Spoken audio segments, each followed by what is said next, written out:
ನರೇಂದ್ರ ಮೋದಿ ಅನ್ನೋ ವ್ಯಕ್ತಿ ಯಾಕೆ ಮುಖ್ಯವಾಗ್ತಾರೆ ಅನ್ನೋದಕ್ಕೆ ಇದೊಂದು ಜ್ವಲಂತ ಉದಾಹರಣೆ.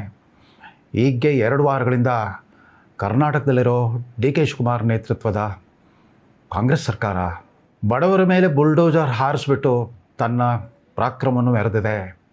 ಸುಮಾರು 340 ಕಿಲೋಮೀಟರ್ ಉದ್ದದ ಬೆಂಗಳೂರು ಮಹಾನಗರದ ಫುಟ್ಪಾತ್ ಮೇಲೆ ವ್ಯಾಪಾರ ಮಾಡಿ ತಮ್ಮ ಪಾಡಿಗೆ ತಾವು ಬದುಕ್ತಾ ಇದ್ದ ಬಡ ಫುಟ್ಪಾತ್ ವ್ಯಾಪಾರಿಗಳ ಮೇಲೆ ಬುಲ್ಡೋಜರ್ ಹರಿಸ್ಬಿಟ್ಟು ತೆರವು ಮಾಡಿಸ್ಬಿಟ್ಟಿದ್ದೇವೆ, ಬೆಂಗಳೂರಿನ ಫುಟ್ಪಾತ್ಗಳ ಸುಂದರೀಕರಣ ಮಾಡಿಬಿಟ್ಟಿದ್ದೇವೆ ಅಂತ ಡಿ ಕೆ ಶಿ ಸರ್ಕಾರ, ಅದರಲ್ಲೂ ವಿಶೇಷವಾಗಿ ಬೆಂಗಳೂರು ಅಭಿವೃದ್ಧಿ ಇಲಾಖೆಯನ್ನು ಅಲ್ಪತೃಪ್ತಿಯಿಂದಲೇ ಪಡ್ಕೊಂಡ ಮಂತ್ರಿ ಕೃಷ್ಣ ಬೈರೇಗೌಡರು ತಮ್ಮ ಸಾಧನೆಯನ್ನು ಜಾಹೀರಾತುಗಳ ಮೂಲಕ ಪ್ರಚಾರ ಮಾಡ್ಕೊಳ್ತಾ ಇದ್ದಾರೆ.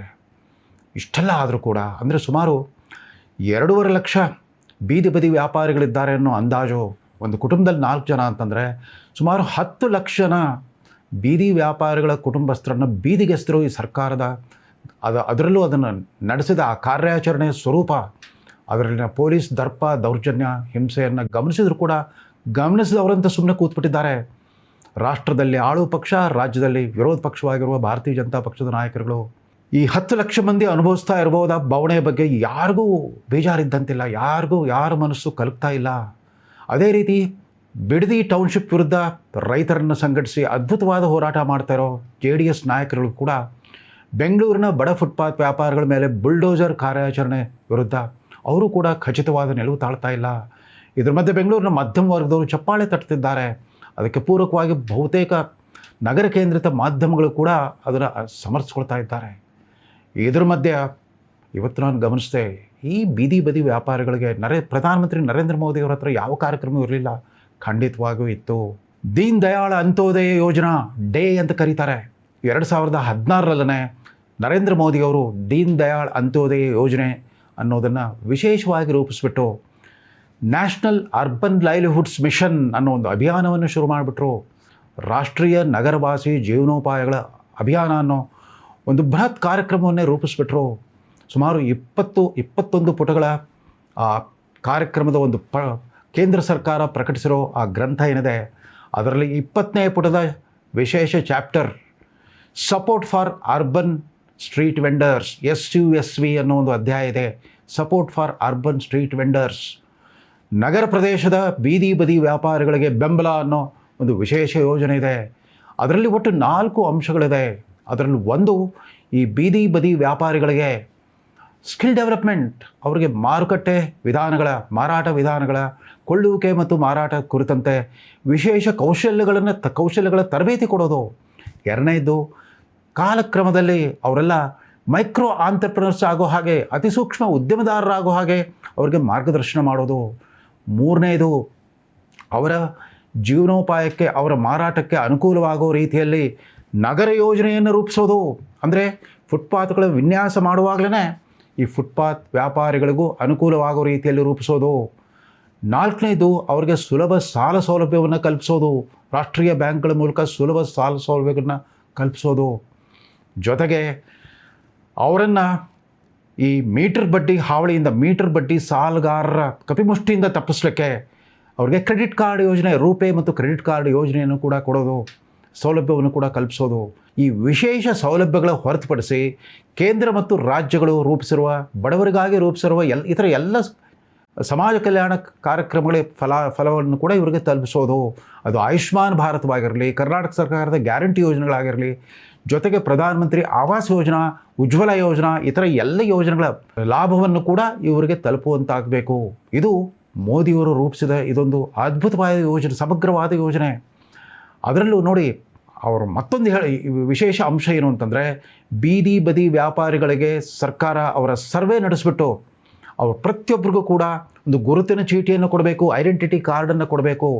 ಪ್ರತಿಯೊಂದು ಸ್ಥಳೀಯ ಸಂಸ್ಥೆ, ಮಹಾನಗರ ಪಾಲಿಕೆ ಆಗಲಿ, ನಗರ ಪಾಲಿಕೆ ಆಗಲಿ ಅಥವಾ ಪುರಸಭೆ ಆಗಲಿ, ಅಲ್ಲೆಲ್ಲ ಆಯಾ ಊರಿನ ಈ ಬೀದಿ ಬದಿ ವ್ಯಾಪಾರಿಗಳ ಒಂದು ರಿಜಿಸ್ಟ್ರಿಯನ್ನು ಮೇಂಟೈನ್ ಮಾಡಬೇಕು, ಒಂದು ಖಚಿತ ದಾಖಲೆಯನ್ನು ಮೇಂಟೈನ್ ಮಾಡಬೇಕು, ಒಂದು ನೋಂದಣಿ ಪುಸ್ತಕವನ್ನು ಮೇಂಟೈನ್ ಮಾಡಬೇಕು. ಹೀಗಾಗಿ ಆಗಾಗ್ಗೆ ಅಲ್ಲಿ ಏನಾದರೂ ಗೊಂದಲ ಆದರೆ, ಘರ್ಷಣೆ ಆದರೆ ಅದನ್ನು ಆಧರಿಸಿಬಿಟ್ಟು ಯಾರ್ಯಾರು ನೋಂದಾಯಿತ ವ್ಯಾಪಾರಿಗಳಿದ್ದಾರೋ ಅವರಿಗೆಲ್ಲ ರಕ್ಷಣೆ ಕೊಡೋ ರೀತಿಯಲ್ಲಿ.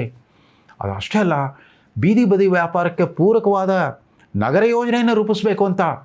ಅವರಿಗೆ ಕನಿಷ್ಠ ಪಕ್ಷ ಬಿಸಿಲು ಮಳೆ ಗಾಳಿಯಿಂದ ರಕ್ಷಣೆ ಸಿಗೋ ರೀತಿಯಲ್ಲಿ ಮೇಲ್ಛಾವಣಿ ರೂಪಿಸಬೇಕನ್ನೋ ಉದ್ದೇಶ ಕೂಡ ಅವ್ರಿಗಿದೆ. ಇದ್ರ ಜೊತೆಗೆ ನೋಡಿ, ಅವ್ರಿಗೆ ಆರ್ಥಿಕ ನೆರವು ಅದಕ್ಕೂ ಕೂಡ ಒಂದು ವಿಶೇಷ ಹೆಸರನ್ನು ಕೊಟ್ಟಿದ್ದಾರೆ. PM ಸ್ವನಿಧಿ ಅನ್ನೋ ಯೋಜನೆ ಮೂಲಕ, ಅಂದರೆ ಪ್ರಧಾನಮಂತ್ರಿ ಅರ್ಬನ್ ಸ್ಟ್ರೀಟ್ ವೆಂಡರ್ಸ್ ಆತ್ಮನಿರ್ಭರ್ ನಿಧಿ, ಪ್ರಧಾನಮಂತ್ರಿ ಸ್ಟ್ರೀಟ್ ವೆಂಡರ್ಸ್ ಆತ್ಮನಿರ್ಭರ್ ನಿಧಿ, ಅವರ ಆರ್ಥಿಕ ಸ್ವಾವಲಂಬನಕ್ಕಾಗಿ ವಿಶೇಷ ಸಹಾಯಧನ ಯೋಜನೆ. PM ಸ್ವನಿಧಿ ಯೋಜನೆಯಲ್ಲಿ 3 ಥರದ ಸಾಲ ಸೌಲಭ್ಯಗಳನ್ನು ಅವ್ರಿಗೆ ಕೊಡ್ತಾ ಇದ್ದಾರೆ. 12 ತಿಂಗಳ ಅವಧಿಯ 15,000 ರೂಪಾಯಿ ಜಾಮೀನು ರಹಿತ, ಆಮೇಲೆ ಹೆಚ್ಚು ಕಡಿಮೆ ಬಡ್ಡಿ ರಹಿತ ಸಾಲವೇ 15,000 ರೂಪಾಯಿ, ಅಂದರೆ 12 ತಿಂಗಳ ಕಂತಿನಲ್ಲಿ 15,000 ರೂಪಾಯಿ ಮೊದಲ ಹಂತದ ಸಾಲ ಸೌಲಭ್ಯ. ಅದನ್ನೇನಾದರೂ ಅವರು ಸಕಾಲಕ್ಕೆ ಮರುಪಾವತಿ ಮಾಡಿದರೆ, ಎರಡನೇ ಹಂತದಲ್ಲಿ 18 ತಿಂಗಳ ಅವಧಿಯ 25,000 ರೂಪಾಯಿ ಸಾಲ ಸೌಲಭ್ಯ. ಇದರ ಹೊರತುಪಡಿಸಿ ಅವರಿಗೆ ಒಂದು ರೂಪೇ ಕಾರ್ಡ್, ಒಂದು ಕ್ರೆಡಿಟ್ ಕಾರ್ಡ್ ಸೌಲಭ್ಯವನ್ನು ಕೂಡ ಕಲ್ಪಿಸಬೇಕು ಅಂತ ಹೇಳಿದ್ದಾರೆ. ರೂಪೇ ಕಾರ್ಡ್ ಕೊಟ್ಬಿಟ್ರೆ ಅವರು ಪ್ರತಿನಿತ್ಯ ತಮ್ಮ ವರ್ಕಿಂಗ್ ಕ್ಯಾಪಿಟಲ್ ಬೇಕಾದಾಗ ಅಲ್ಲಿ ಹೋಲ್ಸೇಲ್ ಮಾರುಕಟ್ಟೆಗೆ ಹೋಗಿ ಅವತ್ತಿನ ಸೊಪ್ಪು, ಹಣ್ಣು, ತರಕಾರಿ, ಹೂವು ಇತ್ಯಾದಿಗಳು ಖರೀದಿ ಮಾಡಲಿಕ್ಕೆ ಅನುಕೂಲ ಆಗೋ ರೀತಿಯಲ್ಲಿ ರೂಪೇ ಕಾರ್ಡ್ ಫೆಸಿಲಿಟಿಯನ್ನು ಕೂಡ ಕೊಡಬೇಕು ಅಂತ ಹೇಳಿದ್ದಾರೆ. ಈ ಸಮಗ್ರ ಯೋಜನೆಯ ಆರ್ಥಿಕ ಹೊರೆಯನ್ನು 60-40 ಅನುಪಾತದಲ್ಲಿ ಕೇಂದ್ರ ಸರ್ಕಾರ ಮತ್ತು ರಾಜ್ಯ ಸರ್ಕಾರಗಳೆರಡೂ ಭರಿಸಬೇಕು ಅನ್ನೋ ಒಂದು ಪ್ರಾವಿಷನ್ ಕೂಡ ಅದರಲ್ಲಿದೆ. ಯಾಕೆ ಇದ್ಯಾವುದು ಕೂಡ ಹೋಗಲಿ, ಕಾಂಗ್ರೆಸ್ನವ್ರಿಗಂತೂ ಮೋದಿ ಮಾಡಿದ್ದಕ್ಕೆಲ್ಲ ಅವ್ರ ವಿರೋಧ ಇದ್ದೇ ಇರುತ್ತೆ. ಮೋದಿ ಯೋಜನೆಗಳನ್ನು ನಾವು ಯಾರೂ ಅನುಷ್ಠಾನ ಮಾಡಲ್ಲ ಅಂತ ಸಂಕಲ್ಪ ತೊಟ್ಟಿರೋಂಗೆ ಕಾಣುತ್ತೆ. ಅದ್ರ ಬದಲು ಆ ಬೀದಿ ವ್ಯಾಪಾರಿಗಳಿಗೆ ಈ ದೀನ್ ದಯಾಳ್ ಅಂತ್ಯೋದಯ ಯೋಜನೆಯ ರಕ್ಷಣೆ ಕೊಡೋದ್ರ ಬದಲು, ಅಥವಾ ಈ ಅರ್ಬನ್ ಲೈವ್ಲಿಹುಡ್ ಮಿಷನ್ನ ಅಡಿಯಲ್ಲಿ ಅವರಿಗೆ ಬೇಕಾಗಿದ್ದ ಸೌಕರ್ಯ ಕಲ್ಪಿಸೋದ್ರ ಬದಲು ಬುಲ್ಡೋಜರ್ ಬಳಸಿಬಿಟ್ಟು ಪೊಲೀಸ್ ಬಲಪ್ರಯೋಗದ ಮೂಲಕ ಅವ್ರನ್ನೆಲ್ಲ ತೆರವು ಮಾಡಿಸ್ಬಿಟ್ರು. ಬಿಕೋ ಅಂತ ಇದ್ದಾವೆ. ಇವತ್ತು ಮಲ್ಲೇಶ್ವರಂ 8ನೇ ಕ್ಲಾಸಿನ ಮಾರುಕಟ್ಟೆ ಆಗಲಿ, ಗಾಂಧಿ ಬಜಾರ್ ಆಗಲಿ, ಜಯನಗರದ ಮಾರುಕಟ್ಟೆಗಳಾಗಲಿ, ಈ ಥರ ಅನೇಕ ಪ್ರದೇಶಗಳ ಫುಟ್ಪಾತ್ಗಳೆಲ್ಲ ಖಾಲಿ ಆಗೋಗ್ಬಿಟ್ಟಿವೆ. ಅಲ್ಲಿ ಪಾದಚಾರಿಗಳ ಓಡಾಟ ಇದ್ದಿದ್ದೇ ಈ ಬೀದಿ ವ್ಯಾಪಾರ ನಡೀತಾ ಇದ್ದಿದ್ದರಿಂದ. ಯಾಕೆ ಅಂತಂದರೆ ಅಲ್ಲಿ ಲಭ್ಯವಿರುವಂಥ ಅತ್ಯಂತ ತಾಜಾ, ನೇರವಾಗಿ ರೈತರಿಂದ ಖರೀದಿ ಮಾಡಲ್ಪಟ್ಟ ತಾಜಾ ತರಕಾರಿ, ಸೊಪ್ಪು, ಹೂವು, ಹಣ್ಣು ಇತ್ಯಾದಿಗಳೆಲ್ಲೂ ಸಿಗ್ತಾ ಇರಲಿಲ್ಲ. ಅದಕ್ಕೋಸ್ಕರವೇ ಅಂದರೆ ಅವ್ರಿಗೊಂದು ಅಧಿಕೃತ ಅಸ್ತಿತ್ವವನ್ನು ಕೊಟ್ಟಿದ್ದಾರೆ. ಯಾವ ರೀತಿ ದೇಶದ ನಾಗರಿಕರಿಗೆಲ್ಲ ಆಧಾರ್ ಕಾರ್ಡ್ ಕೊಟ್ಟರು, ಬೀದಿ ವ್ಯಾಪಾರಗಳಿಗೆ ವಿಶೇಷವಾಗಿ SUSV ಯೋಜನೆ. ಈ SUSV ಯೋಜನೆ ಅಂತಂದರೆ support for urban street vendors, ಸ್ಪಷ್ಟವಾಗಿ ಹೇಳಿಬಿಟ್ಟಿದ್ದಾರೆ ಯಾರಿಗೆ ಸಹಾಯ ಹೋಗಬೇಕು ಅಂತ, ಯಾವ ರೀತಿ ತಲುಪಿಸ್ಬೇಕು ಅಂತ ಅಂದ್ಬಿಟ್ಟು. ಈ ಯೋಜನೆ ಅಡಿಯಲ್ಲಿ ಅಂದರೆ PM ಸ್ವನಿಧಿ ಏನಿದೆ, ಅವರಿಗೆ ಧನಸಹಾಯ ಯೋಜನೆ ಅಡಿಯಲ್ಲಿ ಒಟ್ಟು 1,20,00,000 ಅರ್ಜಿಗಳನ್ನು ವಿಲೇವಾರಿ ಮಾಡಿಬಿಟ್ಟು 75,50,000 ಫಲಾನುಭವಿಗಳಿಗೆ ದೇಶಾದ್ಯಂತ ಈ ಸಹಾಯಧನವನ್ನು ತಲುಪಿಸಿದ್ದಾರೆ.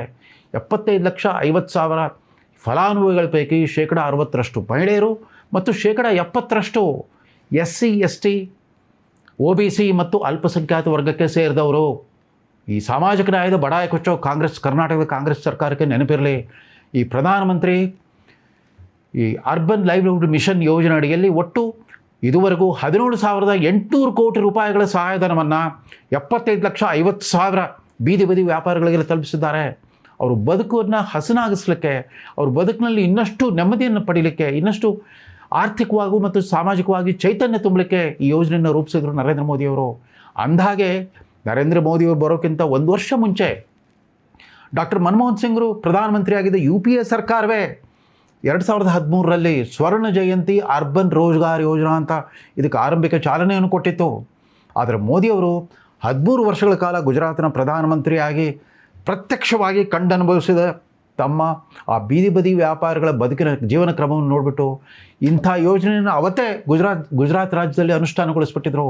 ಅದನ್ನೇ ರಾಷ್ಟ್ರ ಮಟ್ಟದಲ್ಲಿ ತರೋ ಪ್ರಯತ್ನ ಈ ನ್ಯಾಷನಲ್ ಅರ್ಬನ್ ಲೈವ್ಲಿಹುಡ್ಸ್ ಮಿಷನ್ ಅಂತ. ಯಾವ ರೀತಿ ಗ್ರಾಮೀಣ ಪ್ರದೇಶದ ಕೃಷಿ ಕಾರ್ಮಿಕರಿಗೆ ಮನ್ರೇಗಾ ಯೋಜನೆ ಇತ್ತು, ಅದೀಗ VB ಮನ್ರೇಗಾ ಆಗಿದೆ. ಅದೇ ರೀತಿಯಲ್ಲಿ ಈ ನಗರವಾಸಿ ಬಡ ವ್ಯಾಪಾರಿಗಳಿಗೋಸ್ಕರ ಯೋಜನೆಯನ್ನು ರೂಪಿಸಿದ್ರು. ಯಾಕೆ ಒಂದೇ ಒಂದು ಹೋರಾಟದ ಸೊಲ್ಲೆತ್ತಾ ಇಲ್ಲ ಯಾರೂ ಕೂಡ. ಎಡಪಂಥೀಯ ಹೋರಾಟಗಾರರಿಗೆ, ಪ್ರಗತಿಪರ ಸಮಾಜವಾದಿಗಳಿಗೆ ಏನಾಗ್ಬಿಟ್ಟಿದೆ, ಯಾರೊಬ್ಬರು ಬರವಣಿಗೆಯಲ್ಲಿ ಆಗಲ್ಲ, ಅದ್ರ ಬದಲು ಸಮಾಜವಾದಿ ಬುದ್ಧಿಜೀವಿಗಳೆಲ್ಲ ಜೈ ಅಂತ ಇದ್ದಾರೆ ಈ ಸರ್ಕಾರಕ್ಕೆ. ಕೃಷ್ಣ ಬೈರೇಗೌಡರು ಎಷ್ಟು ಒಳ್ಳೆ ಕೆಲಸ ಮಾಡಿಬಿಟ್ಟಿದ್ದಾರೆ ಅಂತ ಆ ಖಾಲಿ ಬಿದ್ದ ಫುಟ್ಪಾತ್ಗಳು ನೋಡಿದ್ರೆ ನಿಮ್ಗೆ ಅರ್ಥವಾಗುತ್ತೆ. ಈ ರೀತಿ ಅವರಿಗೆ ಅಧಿಕೃತ ಒಂದು ಅಸ್ತಿತ್ವವನ್ನು ಕೊಡೋದ್ರ ಬದಲು, ಕೇಂದ್ರ ಸರ್ಕಾರದ ಯೋಜನೆಯ ಲಾಭವನ್ನು ಅವ್ರಿಗೆ ತಲುಪಿಸೋದ್ರ ಬದಲು ಅವ್ರನ್ನ ಒಕ್ಕಲೆಬ್ಬಿಸ್ಬಿಟ್ರಲ್ಲ. ಅವರೆಲ್ಲ ಆರ್ಥಿಕವಾಗಿ ಸ್ವಾವಲಂಬಿಗಳು. ಅವರು ಸರ್ಕಾರದ ನೌಕರದಾರರಾಗಿರಲಿಲ್ಲ. ಸರ್ಕಾರದ ಖಜಾನೆಯ ಮೇಲೆ ಅವರು ಹೊರೆ ಆಗ್ತಾ ಇರಲಿಲ್ಲ. ಅವ್ರದ್ದೇ ಆದ ಟರ್ನ್ ಓವರ್. ರಾಷ್ಟ್ರದ ಒಟ್ಟು GDPಗೆ, ಒಟ್ಟು ಸಮಗ್ರ ಉತ್ಪತ್ತಿಗೆ 25% ಕೊಡುಗೆ ಇವ್ರದೇ ಇತ್ತು. ಹೋಗಲಿ, ಇವ್ರಿಗೋಸ್ಕರ ಮೊನ್ನೆ ತಾನೇ ಇದೆಲ್ಲವೂ ಈ ದುರಂತ ನಡೆದು ಹೋದ ಮೇಲೆ ಬೃಹನ್ ಬೆಂಗಳೂರು ಪ್ರಾಧಿಕಾರದ ಆಯುಕ್ತರೊಬ್ಬರು ಎಲ್ಲೋ ಸಂದರ್ಶನ ಕೊಡ್ತಾಯಿದ್ರು ಒಂದು ಸುದ್ದಿವಾಹಿನಿಗೆ. ಇಲ್ಲ ಈಗ ನಾವು ವೆಂಡಿಂಗ್ ಝೋನ್ಗಳನ್ನು ಗುರುತಿಸ್ತಾ ಇದ್ದೇವೆ ಅಂತಂದ್ಬಿಟ್ಟು ಅವರೆಲ್ಲ ಒಕ್ಕಲೆಬ್ಬಿಸ್ಬಿಟ್ಟು ಈಗ ವೆಂಡಿಂಗ್ ಝೋನ್ ಹುಡುಕ್ತಾ ಇದ್ದಾರಂತೆ. ಮೊದಲೇ ಆ ವ್ಯವಸ್ಥೆ ಮಾಡ್ಬೋದಾಗಿತ್ತಲ್ಲ. ಪೂರ್ವಭಾವಿಯಾಗಿ ಕೆಲವು ಸಂತೆ ಬೀದಿ ಅಥವಾ ಸಂತೆ ಮೈದಾನ ಅನ್ನೋ ಈ ವೆಂಡಿಂಗ್ ಝೋನ್, ಈ ಮಾರಾಟದ ವಲಯಗಳನ್ನು ಗುರುತಿಸ್ಬೋದಾಗಿತ್ತು. ಅದಿರಲಿ, ಇವರೆಲ್ಲ ಬೆಂಗಳೂರಿನ ಪಾರಂಪರಿಕ ಒಂದು ಸಂಪ್ರದಾಯ ಏನಿದೆ ಅದರ ಅವಿಭಾಜ್ಯ ಅಂಗವಾಗಿದ್ದರು. ಬೆಂಗಳೂರು ಅಂದರೆ ಕೇವಲ ಇಲ್ಲಿನ ಕಟ್ಟಡಗಳು, ದೇವಸ್ಥಾನಗಳು, ವ್ಯಾಪಾರಿ ಬೀದಿಗಳು ಅಷ್ಟೇ ಅಲ್ಲ, ಬೀದಿ ಬದಿ ವ್ಯಾಪಾರಿಗಳು ಕೂಡ ನಮ್ಮ ಸಾಮಾಜಿಕ ಬದುಕಿನ ಅವಿಭಾಜ್ಯ ಅಂಗವಾಗಿದ್ದರು.